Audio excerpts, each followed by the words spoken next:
Hey guys, this video is going to go on our Crime and Emergency Services in Japan playlist. I was contacted by a foreigner who's living in Japan. He's a citizen of another country, but he lives in Japan permanently with his young family. Young guy living in Japan with his young family. He wanted to tell me this story because he wanted to get the story out to other people who might either be living in Japan now or coming to Japan later, because he wanted to warn them. There's a few things in this story that are really good lessons for all of us who live in Japan or who spend time in Japan. And very bravely of this guy. Now, he says he thinks he made a mistake. He made a mistake. He also made some good decisions, but he made a mistake, and he recognises that, and he wants us to learn from his mistake and also from the things that he did right. Now, I think it took a lot of courage for him to contact me and to tell me this story. Obviously, he didn't want to be on the camera, and that's fair enough, but he wants me to get the story out. Now, I sat and talked to him for a few hours about this story, and it's pretty long and complex, and I might not get the exact timeline right, or I might make some other errors in the details, but the general story is important for us to understand because it might help us avoid similar situations. So it's going to be a pretty long story. It might be more than one video. I don't know yet. I don't exactly know how I'm going to tell this, but I want you guys to think about this, that this guy's told me this story. He's contacted me and told me this story because he wants to warn us about this situation. Now, that's very good of him to do that and brave of him to do that. So in return, I want us to be respectful. So it's very easy for us to look at other people and judge other people based on what they've done without really knowing them. And I think this guy's a good guy, good young family man who's trying to help other people by telling us about his mistake and by his good decisions too. But he's trying to help other people. So I want us to be respectful in our comments. So please be so, because anybody who's not disrespectful or otherwise, we're going to have to delete those comments, because I don't want that sort of public sort of insulting or anything like that. So I'll tell you the story. So this guy was at an ATM to withdraw money, and there was an envelope of cash sitting on the ATM. So he looked in it, and it was 100,000 yen, which is equivalent to about $1,000.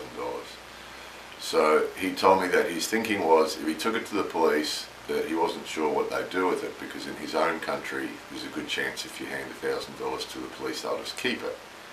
And in his country, if you find cash and there's no ID or anything on it, that there's no law that you probably should hand it in, but there's no law saying that you have to, right, in his country. So he took it home, and his thinking was, if they came looking for him from the, using the fact he'd used the ATM, so that he recognised they'd probably know that he'd been at the ATM using his card, and that there'd been video, because those ATMs take videos too, don't they? So he recognised that they might come knocking on his door, and he thought that if they did, he'd just go, oh, you want that money? Here it is. So that was his thinking at the time. He realises now, of course, that it probably wasn't the way to go. He realises that, of course, right? But this is why he's telling us, is because we need to be aware of this. So if we're faced with a similar situation or a totally different situation, which I'm going to get to later, that we should be really, really careful. So 4 months later, some police officers turned up at his door and started asking him questions, and then one of them mentioned extortion, which he thought was a strange thing. And extortion, I haven't been involved in any extortion. The guy said it was a matter of extortion, and he didn't understand that at all. But then he said to them, "Are you here about the money that I found?" And they said, "Yes."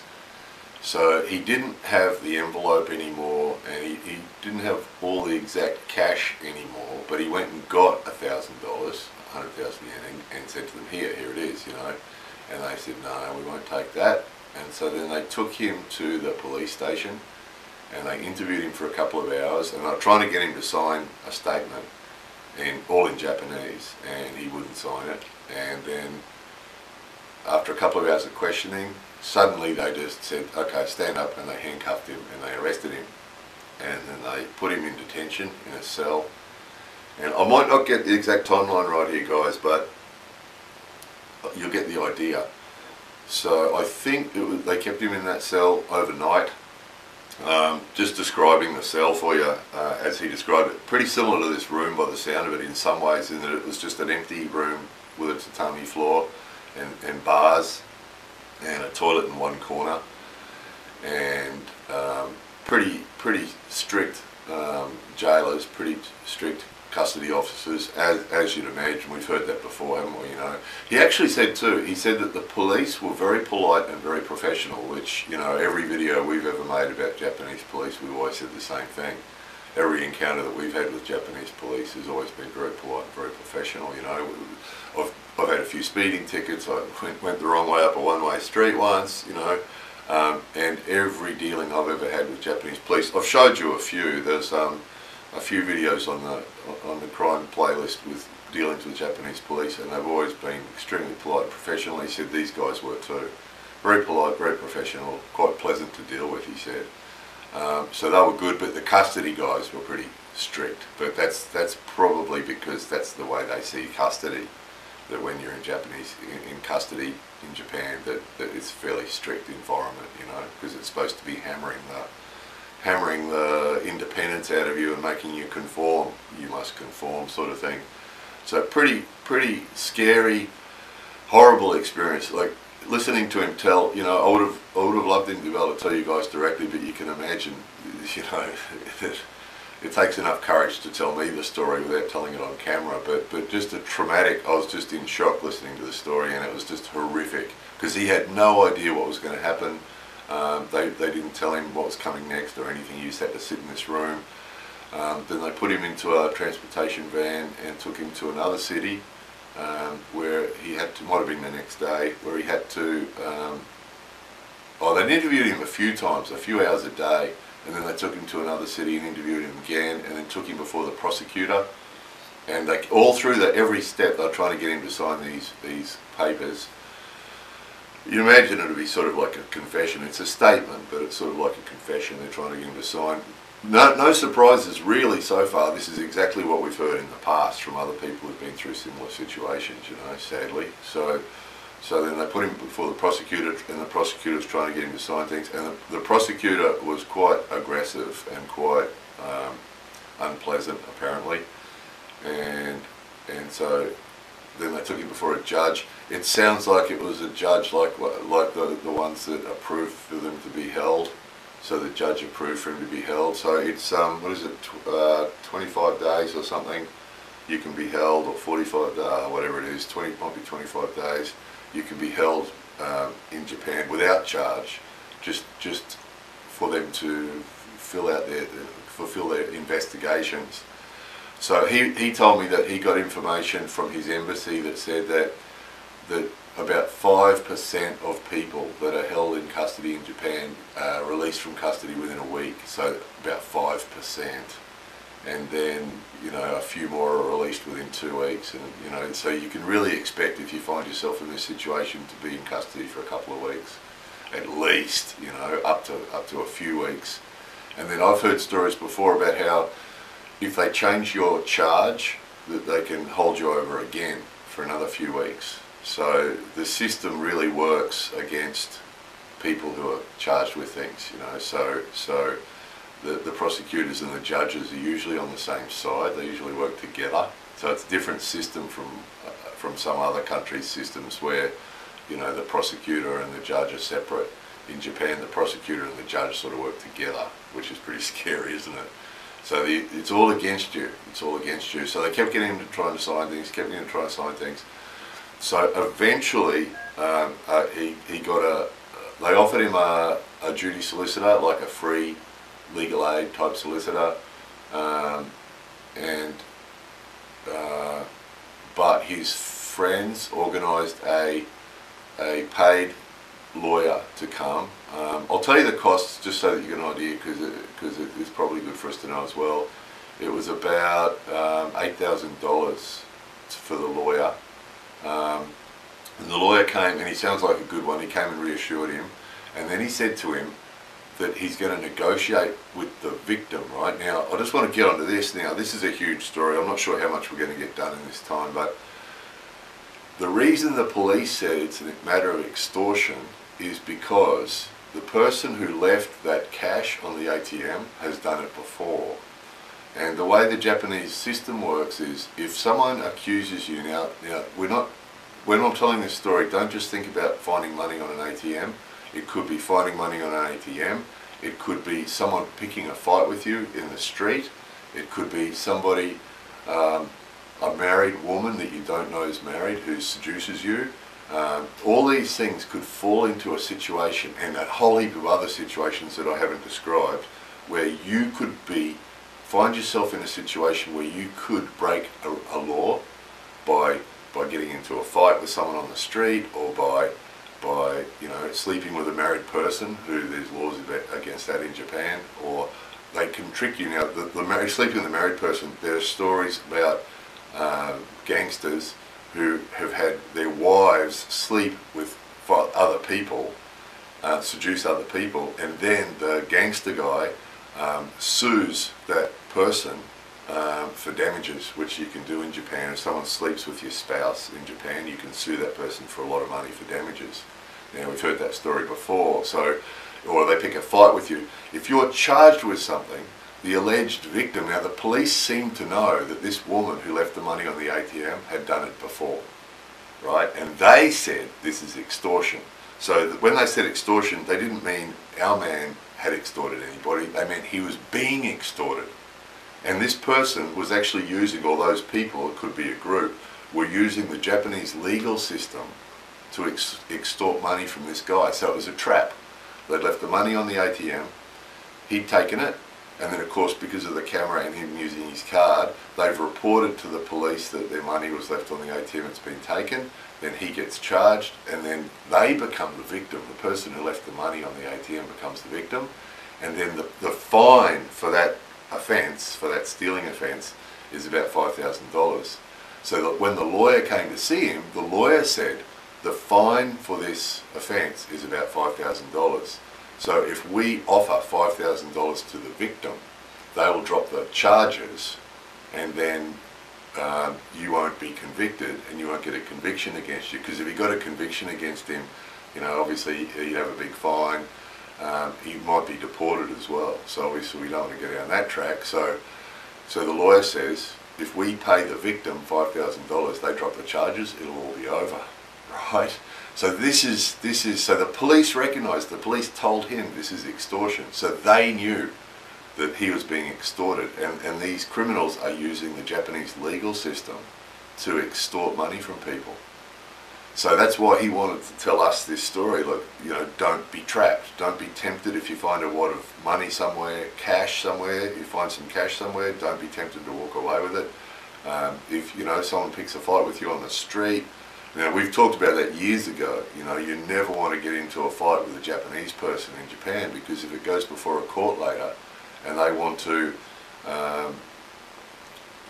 and you're charged with something, they're going to believe the Japanese person over you, and you could find yourself in where someone baits you into fighting with them, you get charged, and then you've got to pay them big money to escape your charges. Or, of course, if you're convicted, you could go to jail, spend time in jail, and then be deported. So in other words, one of the lessons is, we've got to try our best to never break any laws in Japan.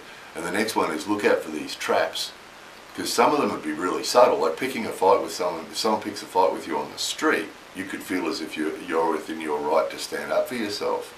But, those witnesses might all be working together, and you could end up being the one to be found as the bad guy, and then you find yourself in the same situation as our friend, or the married person that you don't know is married. You could see someone being trapped into that, couldn't you? So the lawyer says to him, okay, look, this is what we have to do. So then the lawyer said, okay, so I'll go off now and talk to the victim. I hesitate to call her the victim, because obviously in this case she wasn't really, but anyway, I'll go off and talk to the person who left the money, and we'll offer them $5,000 to drop the charges. So our friend felt better then, because he knew that there was a light at the end of the tunnel, maybe, and it sounded like a good lawyer too. So a few of the lessons we've got so far is we've got to be careful not to be baited, And then if you find yourself in this situation, the man said that he felt better as soon as the lawyer had come, but it took a couple of days for his friends to get organised to get the lawyer there. So his advice would be that, you know, if you've got friends or family in Japan and you find yourself in a situation, you want them to get a good lawyer to you as soon as possible, of course, so they can get this ball rolling. You know, if you do find yourself in this situation, you know, because you want to get them working on it for you as soon as possible.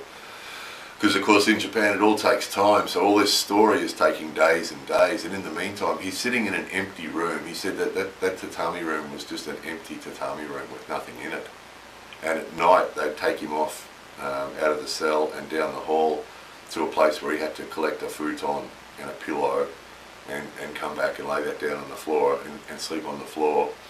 And then in the morning they'd wake him up and he had to take the futon back, and then he had to clean the room with a little vacuum cleaner and clean the toilet and make the room all really clean. And then they'd give him some rice and some boiled rice and boiled veggies, and just he spent the day looking at the walls, just nothing in there, nothing at all. He couldn't have anything at all.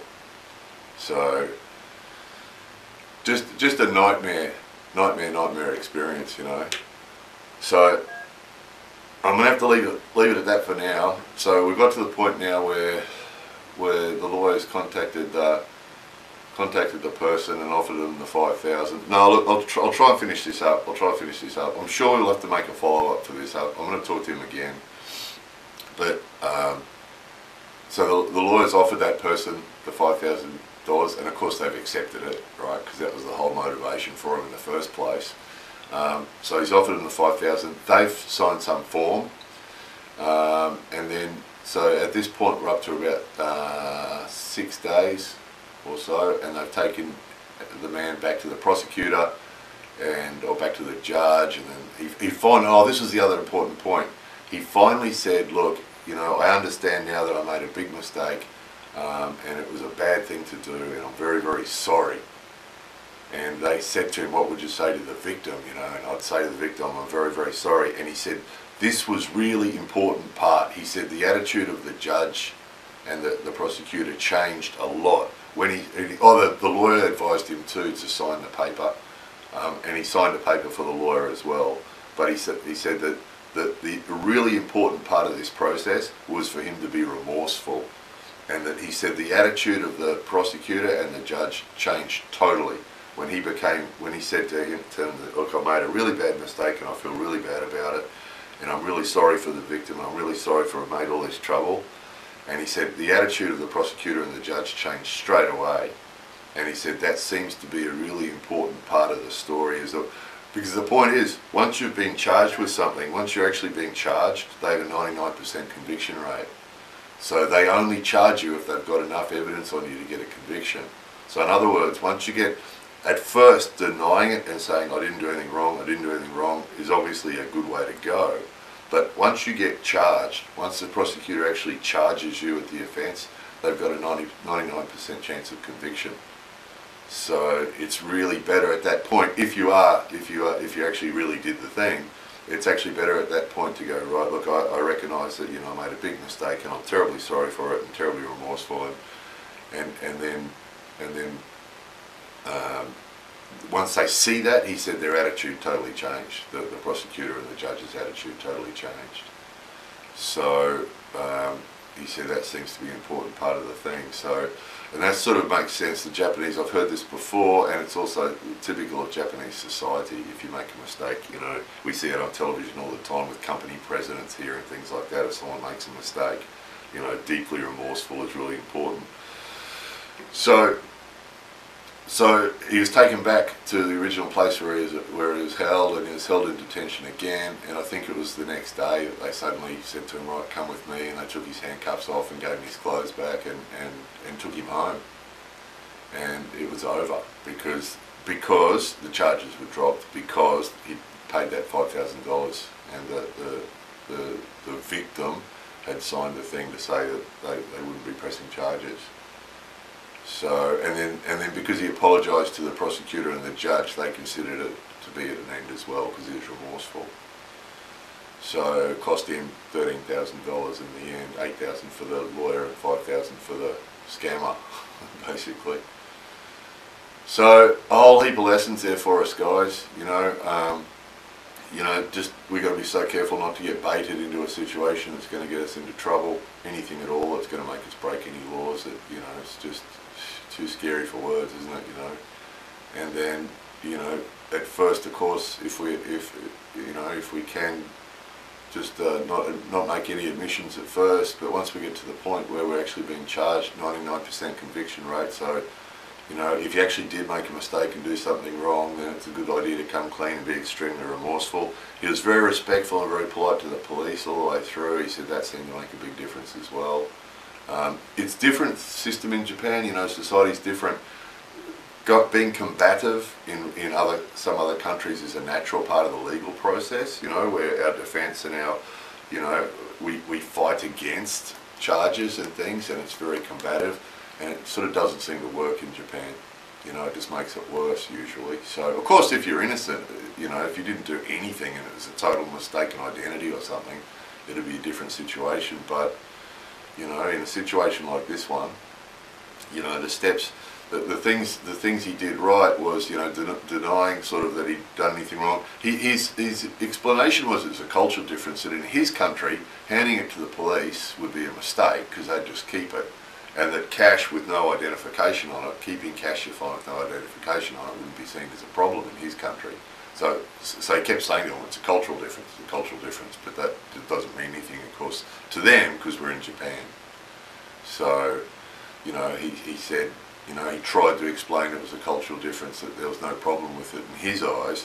And then once he's charged, he recognised that there was no point saying that anymore. It was better just to say, I'm very, very sorry, and that's what they wanted to hear. And the other lesson he had was to get the lawyer as soon as possible. So your family or your friends find a really good lawyer for you as soon as possible, was his advice. So look, our friend no doubt will be watching this. Thank you for contacting me, and thank you for telling us this story, because if there's one person, his idea is if just one person is watching this and it helps them avoid the same situation, then that's what he wants to do. That's what I would do too. It must have been so traumatic for him. Just listening to this story was traumatic, It's disturbed. I actually spoke with him for a few hours yesterday, and it's disturbed me ever since. Just to hear it from him, and just to think, wow, that could be any of us if we made a mistake, So that's the point. Let's not make a mistake and find ourselves in the same situation, or be tricked into it, Those things I described earlier with the married lady or the people picking fights, that'd be one where your emotion could take over. You get 2 or 3 guys giving you a hard time, and get baited into a situation, and then they all stand witness against you, and you end up being the bad guy. That'd be something like that would be easy to imagine, wouldn't it? So anyway, I might have to make another video. I think we pretty much covered it, but I might have to make another video about it later if we think of any other points that need raising. But the most important ones I think you've just heard. Anyway, hopefully that helps just one other person. And again, to that man that contacted me, thank you very much. You're a good man and a strong man for having thought of doing this to get the word out to other people. More videos coming soon.